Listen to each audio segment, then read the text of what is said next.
The now dominant power elite, upon coming to power, reintroduced some parts of the old knowledge to change society in a way that suited them. This time period is known to us as the Industrial Age.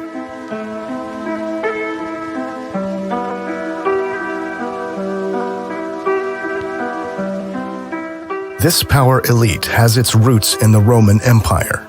The countries of the Western Roman Empire gradually became huge economic and warlike nations. Italy, Venice, Portugal, Spain, France, Britain, the Netherlands. The first financial center was established in Venice, which was later moved to Switzerland. All those who did not want to submit to the church were killed or fled towards Germania. The approach of the church corresponds to the tactics of the Roman conquests.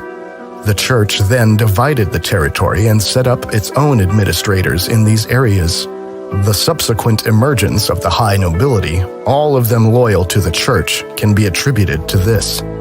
The Roman army was at one point dissolved and divided into knightly orders.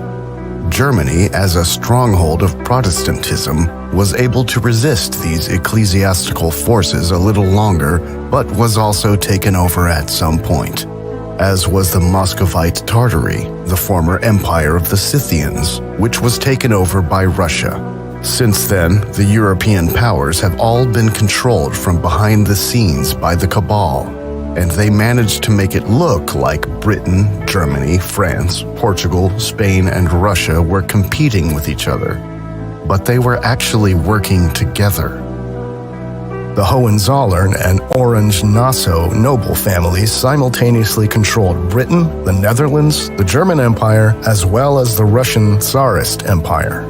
The Habsburgs, funded by the Fuggers, controlled Central Europe, the Vatican, and parts of Western Europe.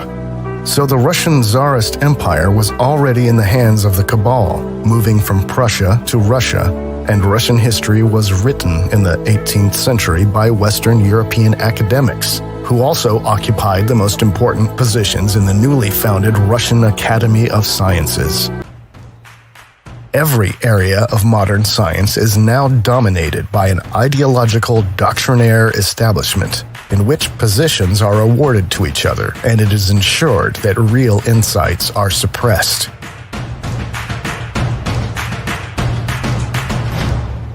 Aan tafel is onder andere Connie Braam. Die schreef dit schitterende boek, dat heet De Handelsreiziger. En dat gaat eigenlijk vooral over iets wat wij niet wisten, namelijk over de grootste cocaïnefabriek ter wereld. En die stond in Amsterdam aan de Weespertrekvaart. The British used opium to take over China. In Europe, the Royal Dutch cocaine factory was responsible for anesthetizing the population, and during World War I supplied all countries involved in the war with cocaine made from coca leaves imported from Peru. The origin of this factory was the Dutch East India Company.